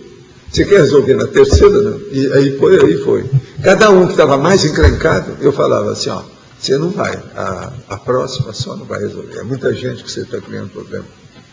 E outra coisa, tem gente que já ressomou, tem outros que estão aí, que estão mais gagados que normais. Você não tem mais jeito, você perdeu a oportunidade de melhorar suas companhias. Então como é que fica? Daqui 3 vidas? Daqui 4 vidas? Se eu falei com gente da família, todo mundo reunido. Tem gente que começou a chorar, né? Lá pelo assistente. A culpa era grande. Não teria. Mas ajudou. Aí lá vou eu com lenço. Vamos dar o lenço. A minha família é bem grande e eu tenho procurado deixar sempre as portas abertas, né? Então a pessoa, você percebe que precisa trabalhar esse aspecto, deixar a porta aberta, que ela muitas vezes vem, né, na busca, quando ela aperta lá, ela vem buscar alguma informação também, né? Agora... Não, sempre a gente tem que deixar, né? Você nunca deve explodir as suas fontes. Você pode voltar a passar por elas. Nesse contexto da escolha do orientador evolutivo, na hora de colocar essas consciências em conjunto, né? A gente já sabe que aqueles que têm mais problemas também são colocados na família nuclear para poder resolver essas questões. Como é esse mecanismo de escolha do orientador para colocar as consciências? É claro, tem toda a história, né? Eles sabem quais são, Adélio, os rapports, as afinidades, a empatia, quais são os links mais profundos que tem entre as pessoas. Nisso eles não erram, porque eles conhecem, sabem a ficha de todo mundo. Então eles procuram aquilo que seja o melhor para todo mundo. Porque mesmo que tenha havido um grande problema na vida anterior, já houve outras vidas em que a interação fez essas pessoas terem uma afinidade maior. Agora, há casos que às vezes não tem jeito. Quando a pessoa teve muito processo de contravapor com outras, é a hora que vem, às vezes, tem que reunir para a média. Aquela média da pessoa, às vezes, está negativa, é contra ela. Então, essa vai ter mais problema na família. Isso é muito mais comum também do que a gente pensa. Quando a média então, tem pessoas que se dão bem com os familiares e tem outras que nunca se dão bem. Que é muita gente contra aquela pessoa. Então, isso aí é um negócio sério. Uma outra coisa. Numa família, por exemplo, às vezes, as pessoas, elas têm um nível já de despertamento quanto à realidade evolutiva maior. Mas determinada pessoa é muito boa, faz muita assistência, mas ela é prepotente, ela é autoritária, ela é autocrática. Então, por exemplo, ela domina o marido, ela olha as filhas, tudo que tem, ela olha os filhos. Por exemplo, até a roupa que a pessoa usa tem que seguir o que ela falar. O cara está com 23 anos, está seguindo tudo no rabo da mãe, da saia, entende? O rabo da saia da mãe. Quer dizer, isso tudo é problema ainda sério. Essas pessoas são as últimas que melhoram na família nuclear. Vocês estão entendendo como é que é? Quer dizer, uma pessoa ótima, ela é ótima, super inteligente, tudo isso. Mas o marido, que é super inteligente, tem curso superior, domina um monte de coisa, é dominado por ela. Ela olha até, não, essa roupa não. Você não vai vestir isso hoje, você vai vestir essa. Quer dizer, não dá, né? É um controle total de tudo. Agora, ela é boa, ela ajuda os outros, a intenção é ótima, ela tenta acertar, de vez em quando erra, porque quando a pessoa é assim, né, ela acaba errando. Mas isso é que eu estou falando das famílias, como é que são das últimas coisas que acontecem. Agora aqui, poderia explicar os efeitos da paragenética sobrepondo-se ao binômio genética-mesologia. Aí é quando a pessoa tem uma genética mais avançada e ela vem uma paragenética mais evoluída, avançada, que a pessoa ela tem mais experiência de vida, etc. Ela vem dentro do processo da evolução, a inteligência dela é maior, e a genética com o meio ambiente, ela supera aquilo. Nem a genética, nem o meio ambiente não vão pesar em cima das deliberações dela. Agora, as retossinapses influem na qualidade das neossinapses formadas a cada ressoma. Aí o problema todo é o seguinte, as retossinapses são as antigas, as que já passaram, que a pessoa trouxe aquilo através da paragenética. Aquilo então começa a sentar no cérebro dela. Então o que se passa? Isso influi na qualidade das neossinapses formadas a cada ressoma. Todo mundo é assim. Então, por exemplo, se você veio com uma predisposição de parapercepciologia, você trouxe aquilo com você. Meu caso, aos 3 anos eu já comecei a ter retrocognição, já comecei a mexer com parapsiquismo. Com 3 anos. Isso é a paragenética. Isso não é a minha genética só. Agora veja, é lógico, como na minha família tinha predisposição para o processo paraperceptivo, isso me ajudou. Mas agora, o fator determinante, o detonador da história foi a minha paragenética, não foi a genética da minha família ou consanguínea comigo. Pode explicar ou explicitar e delimitar a abrangência do conceito de política no contexto do verbete? Tive grande conflito com meu pai, por gostar demais dele, mas ter grande diferença de ponto de vista político, ele, um apologista da ditadura, eu sempre profundamente vinculado à democracia e liberdade. O verbete está sendo muito útil. Ok. Mas o caso é o seguinte, é aquilo que você estava falando sobre o processo da política aqui. Como é que você vai delimitar ou explicitar o contexto? A coisa mais séria é o seguinte, numa família, a tendência é os mais velhos, ou aqueles que são os líderes da família, dirigir o partido político que a família vai tender. Então há uma influência nisso. Mas agora, há pessoas das novas gerações que são contra aquelas das antigas gerações, que às vezes são coronéis, etc. Tal. Então aí é que vem o conflito político dentro de uma família que é muito mais comum do que a gente pensa. Agora veja, observa bem esse caso do Regis Debray. É bom examinar isso aí, como é que foi. O que é que o pai e a mãe fizeram? Os caras eram tudo político na França, o negócio era muito sério. Agora eu peguei de caso pensado, eu pensei um caso para mostrar esse, no duro, o que é que precisava. Porque o caso é muito sério. Agora veja, eu posso acrescentar aqui uma porção de situações aqui sobre esse caso aí do Debray. Não é só isso que eu mostrei ali, não. Tem muito mais que a gente pode falar sobre esse assunto. Agora aqui, após escolhermos o horário para a TENEPS, existe a possibilidade dos amparadores inibirem qualquer possibilidade de trabalho ou interferências que possa aparecer para atrapalhar o procedimento da TENEPS? Escuta, está falando em amparador que atrapalha. Pá. Mais um, esse é mais um. Aqui, mais um apelo que a gente não conhecia. Veja, amparador que vem atrapalhar a TENEPS. Amparador. Você quer falar é assediador? Se for, aí está de acordo, mas amparador não dá, né? Agora, gente, hoje eu queria que você já me ajudasse aqui a homenagear umas pessoas com umas palmadas, que ela tem nos ajudado muito, é uma pessoa de grande capacidade, e ela às vezes participa muito também das tertúlias. O nome dela é Lorela Casella. Hoje ela está completando os 15 anos, não é isso? 15 anos, entendeu? Aqui, página 23, na tecnologia, está mais ou menos do meio para cima. Você poderia falar um pouco mais sobre isso? As técnicas educativas pautadas no binômio liberdade e responsabilidade. Isso é uma das coisas mais sérias para as mães conhecerem. A maioria não conhece isso. A Evolucim precisa disso, a Reaprendência precisa disso, demais. E a Sinvex também. Você poderia exemplificar isso? Aí o problema todo para nós pensarmos é o seguinte: a liberdade é a hora que a pessoa começa a ter a sua maturidade maior, a hora de sair de casa. E a liberdade também que a pessoa tem de seguir a sua evolução. Então, por exemplo, aquela mãe, por exemplo, que fica chorando a mágoa porque o filho morreu na motoca ou qualquer coisa. Isso aí também faltou. A ideia da liberdade e responsabilidade pisando a bobagem do filho. Ela não entendeu a bobagem do filho. Agora o problema, ela vai atrás do filho devido ao egoísmo, o poder que ela exercia sobre o filho.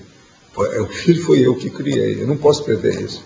Isso é meu. O cara reclama disso. Isso também é muito importante, isso aqui na questão da maternidade. A maternagem. É muita mulher que erra com esse processo.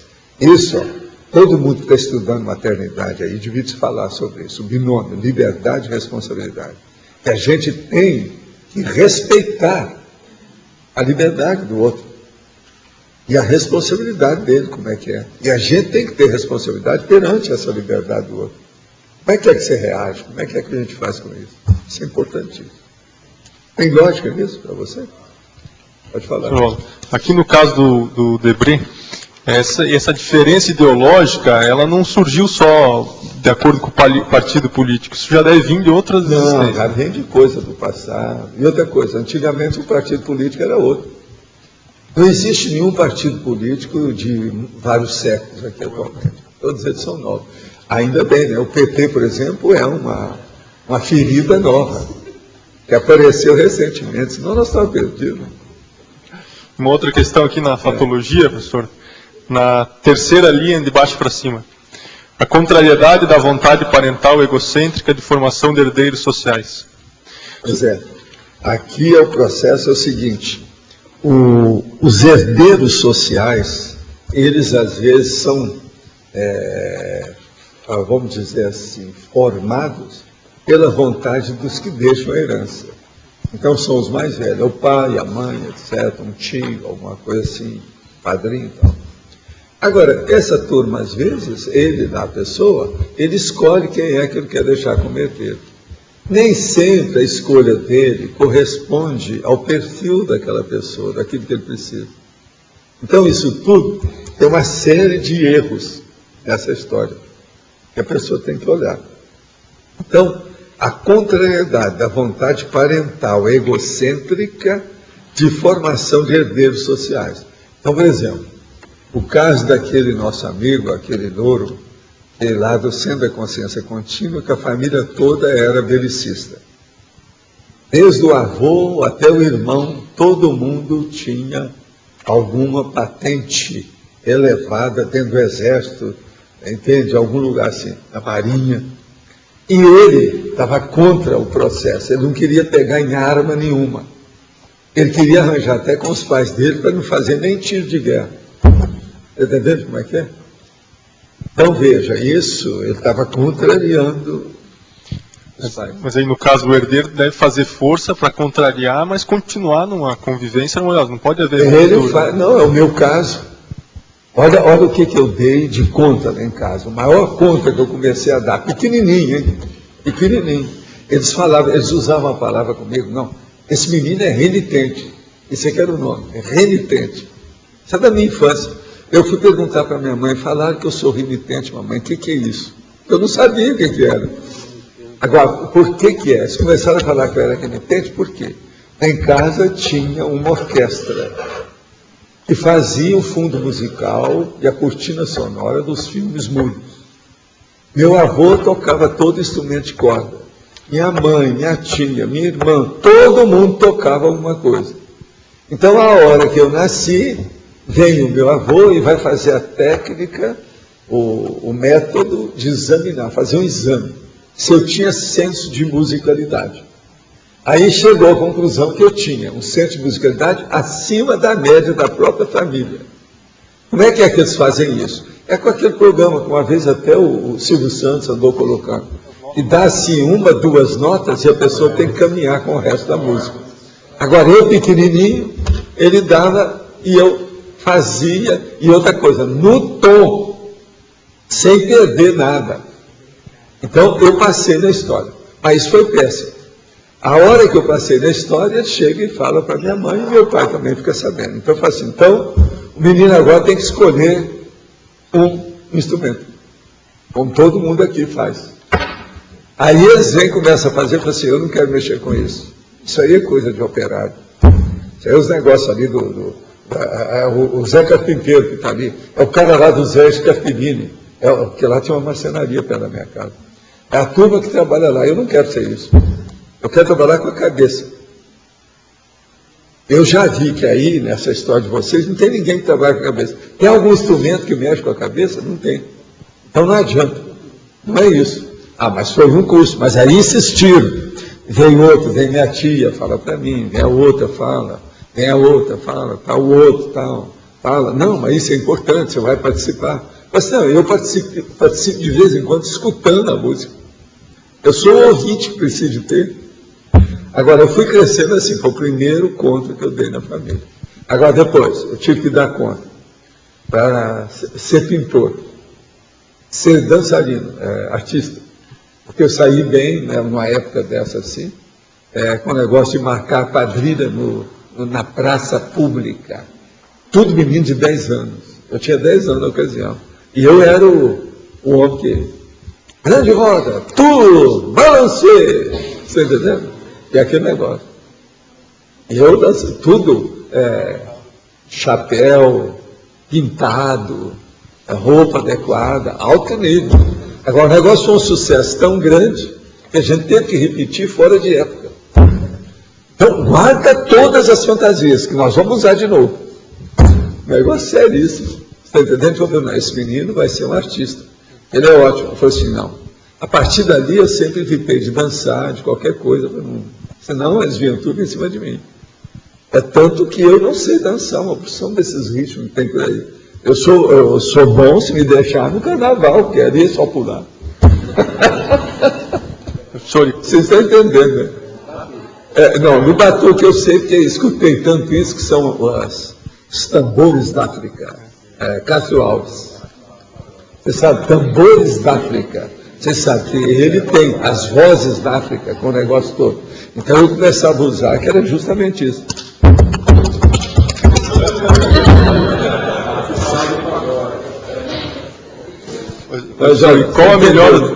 Qual a melhor técnica para lidar com essa frustração daí no caso da família, quando tem que dar um contra? A melhor técnica é aquilo que o meu pai fez comigo. Já que o menino não quer fazer nada disso, nós estamos indicando para ele, muito bem. Ele quer trabalhar com a cabeça, meta livro na cabeça dele. Então eu tive que ler todos os livros que havia na cidade, conversar com o povo, ele me colocava no pé dele para escutar as vozes dos velhos todos. E de vez em quando os velhos me perguntavam, o que você acha disso? Garoto, veja bem, estuda antes dos meus 12 anos, eu saí de lá com 12 anos. Agora, tudo foi o máximo. A minha mãe, então, começou a me ensinar a ler e escrever muito cedo. Eu trouxe o Tesouro da Juventude para eu ver aquilo tudo. Aí eu comecei a falar assim, tem certas coisas, mamãe, que eu não estou entendendo nada nisso. Assim, você vai ler o que você entender. Marca sessões que você entende. Depois eu levo tudo, você crescendo, você vai entender mais, você lê as outras sessões. Ela trouxe esse Tesouro da Juventude, que naquela ocasião eram 18 volumes, atualmente parece que são 22. Eram 18 volumes. Ela trazia os 18 volumes, aquilo ficava lá em casa uma temporada, eu lia uma coisa, depois ela levava. Passava uma temporada, ela ia de novo, trazia, eu lia outras sessões do Tesouro da Juventude. Porque no Tesouro da Juventude tem todos os livros. Eu era muito pequeno, você está entendendo? Agora, li muito, isso aí me ajudou demais, foi o máximo. Então, o negócio de dar o contra na música definiu minha vida. Por exemplo, meu pai não tinha dinheiro. A hora que ele não tinha dinheiro, que eu já tinha lido aquilo tudo lá, estava 2 anos sem estudar, eles arranjaram para mim, nesses 2 anos, um preceptor. Aí ele falou assim, aí apareceu essa escola lá que havia o internato. Como a minha irmã já tinha ido para o internato em Lavras, junto com os americanos, e o meu avô é que tinha patrocinado o negócio, o meu pai não queria me deixar para trás. Então ele me colocou, juntou o dinheiro, tudo que ele tinha, e pagou 1 ano no meu internato. Quando acabou o ano, não tinha mais, eu não tinha mais jeito. Mas aí, eles me chamaram, e o meu serviço, o meu trabalho, pagou o resto de tudo que eu estudei. O senhor tem casos que os pais, eles continuam relutando, né? Na condição não, do filho tem pais burraldo, burrildo e burroides, né? Tem outros que não. Meu pai é muito inteligente. Muito inteligente. É tanto que ele está aí, vivo de novo. E é um cara super inteligente. Muito inteligente. Então, inteligência é uma coisa que a pessoa não perde, né? O temperamento. Nesse caso, a Civex pode ser um apoio para o jovem para poder... Demais. Fora de série. Agora, a Evolucim já começa a ser antes da Civex. Ah, exato. Primeiro Evolucim, depois a Civex. Agora, depois vem reaprendência e consciência terapia. Professor Valdo, como uma família pode fazer para respeitar a liberdade de escolha de um filho ou filha suscetível à lavagem cerebral? Qual é o, vamos dizer assim, aquela embocadura, a tendência, a vocação, o perfil exato da pessoa. Se na família o povo não tem capacidade para isso, leva para um psicólogo que entenda do assunto, para examinar a pessoa, faz um exame dela, faz uma semiologia, vira ela do avesso e vê a realidade dela. Esse aqui é o melhor que a pessoa faz. Agora, deve fazer um ambiente favorável para que a criatividade, o dom e o talento da pessoa possa se desenvolver. Tem que fazer um caminho aberto para o desenvolvimento do talento da pessoa. Esse aqui é o caminho. Foi isso que aconteceu na minha família. Agora, meu pai e minha mãe eram muito inteligentes. Não, a lavagem cerebral tem que dar um jeito, é a própria pessoa que tem que dar conta, porque a família não pode esperar que vai melhorar. Pois é, a criança que tem que dar um jeito, sabe? É, meu caso, por exemplo, eu dou conta na opção de coisa. Uma coisa séria que eu falo sempre aqui, a pessoa, ela não evolui pelo que ela faz, não. Isso é pouco. Ela evolui pelo que ela faz e por aquilo que ela deixa de fazer. Tem muita requisição, muita sedução, muito envolvimento que a vida traz para você, para dominar você, entendeu? Para seduzir você. Você tem que dar conta disso também. A pessoa não evolui só por aquilo que ela faz, por aquilo que ela deixa de fazer. Pensa nisso, a inteligência do assunto. Então aí depende da pessoa. A família, a gente não pode contar muito com isso, porque se a família quase sempre está bitolada. Agora, no caso inverso, por exemplo, a família está mais consciente, mas a criança, o filho, é que tem uma suscetibilidade. É um assediador de alguém da família. Da vida e outra coisa, tem tendência para tóxico, etc. Tal. Como é que a família tem que agir? Psicólogo, psiquiatra, atender, colocar na escola. Outra coisa, tirar as companhias erradas, mudar de escola, mudar de ambiente. A questão do Opus Dei entra nisso, né? O Opus Dei é isso. A lavagem cerebral feita por outros. E a família fica numa situação... Agora é duro quando a família não tem lavagem cerebral e vê isso tudo. Foi o caso da Beth lá. Silberstein. Aí está tendo. No caso da... Aqui está falando antipodia, está ligando à política, mas em religião também pode haver isso. É que comigo houve uma antipodia, desde garoto eu sou agnóstico, minha família é religiosa. Agora, eu não soube me comportar, porque eu entrava em choque, pichava a religião, e aí entrava em choque. Agora, um intermissivista, ele deve se comportar como? Ele também tem que esclarecer, ele não pode ficar quieto. O intermissivista ele deve esclarecer, mas ele não vai brigar por causa disso. O problema é fazer aquilo que pode. Agora, a gente tem que explicar. Agora, situação melhor de tudo isso, Arlindo, é dar um exemplo. Dá um exemplo melhor daquilo que você fala. Mais um exemplo. E faz a verbação. Antes de falar no assunto, faça alguma coisa naquele sentido. Mostra um exemplo. Hoje em dia eu faço isso, mas quando eu era mais garoto... mais garoto as pessoas têm dificuldade, né? É mais difícil.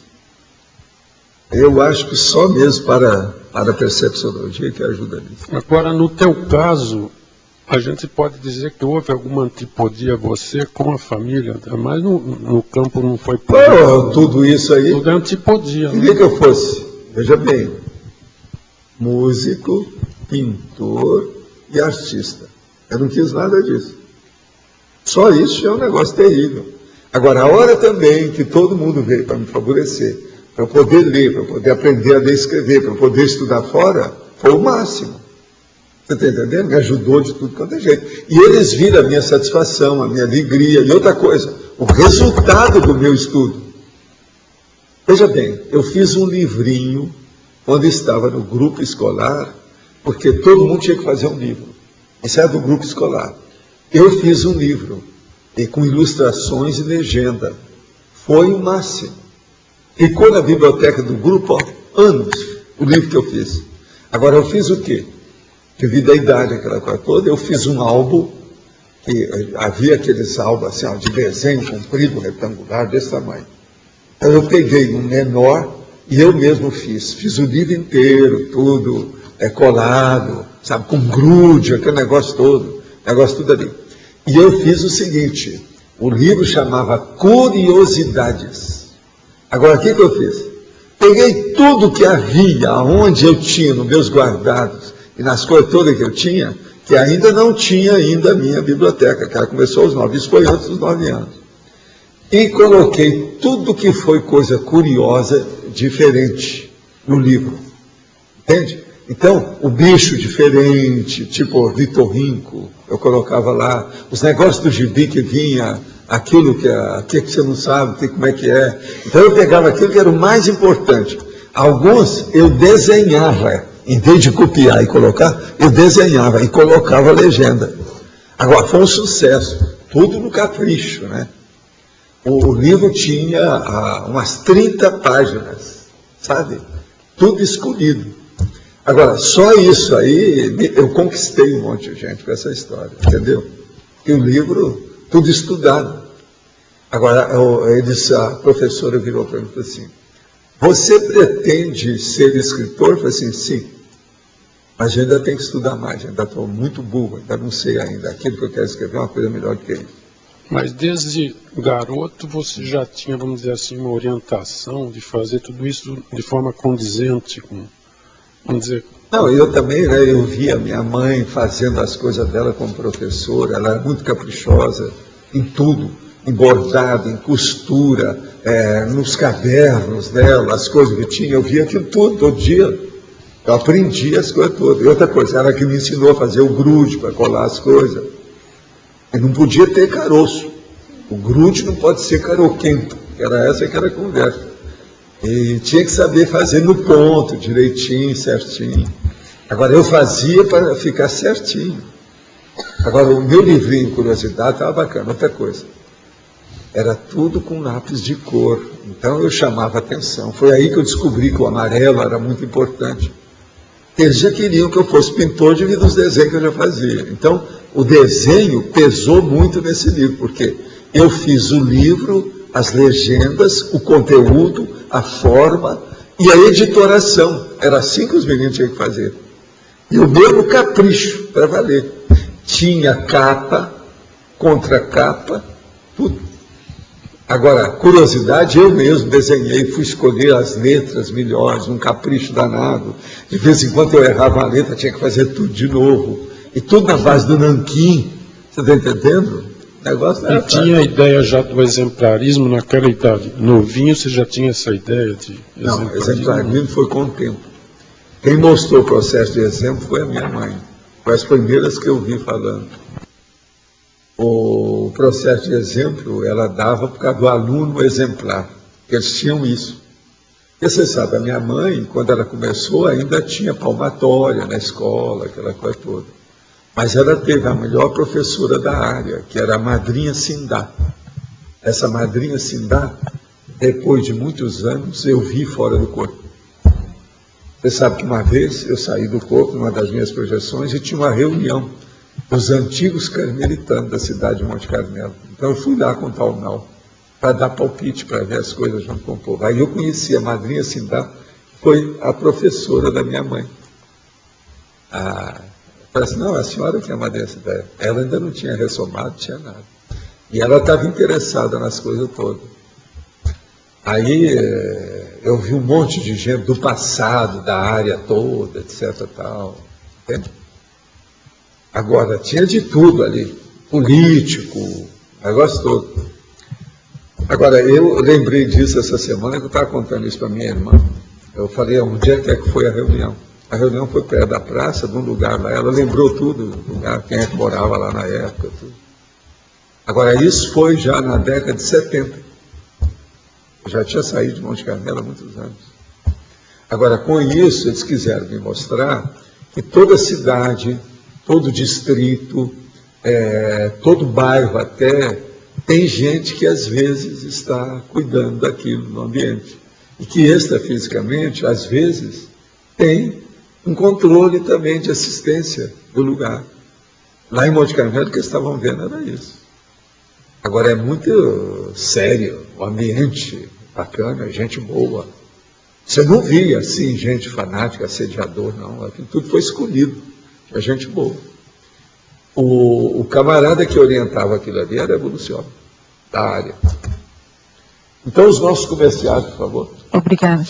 As pontuações da tertúlia de hoje foram 56 assinaturas no livro de presença, 13 perguntas presenciais, 22 perguntas respondidas online, 29 votos presenciais, 20 votos online. Hoje temos o recado de Everaldo sobre o curso com 5 baias. Então. Tá. Olá pessoal, boa tarde. Eu gostaria de passar um recado especialmente para os teletertulianos. Esse aqui é não, esse aí. Que é a respeito do curso com 5 baia que nós vamos ter agora no dia 2 a 4 de julho. Ou seja, daqui uns 10 dias nós vamos ter o curso com 5 baia promovido pela Conscius. Então aquelas pessoas que nunca tiveram oportunidade de participar dessa técnica, é uma chance de aprofundar a questão da autocrítica, da heterocrítica através do processo da cosmoética. Também a oportunidade da pessoa aprender a dar e receber a feedback. Então, se a pessoa tem intenção de melhorar a sua autopercepção, a sua autoimagem, essa oportunidade nós vamos ter agora, então, nos próximos dias 2, 3 e 4 de julho. O investimento é R$ 150 e se quiser maiores informações, pode se dirigir a um voluntário da Consus ou à recepção do CAEC. Obrigado. O vedete eleito para amanhã é amostragem conscienciológica, especialidade, holopesquisologia. Obrigada e boa tarde a todos.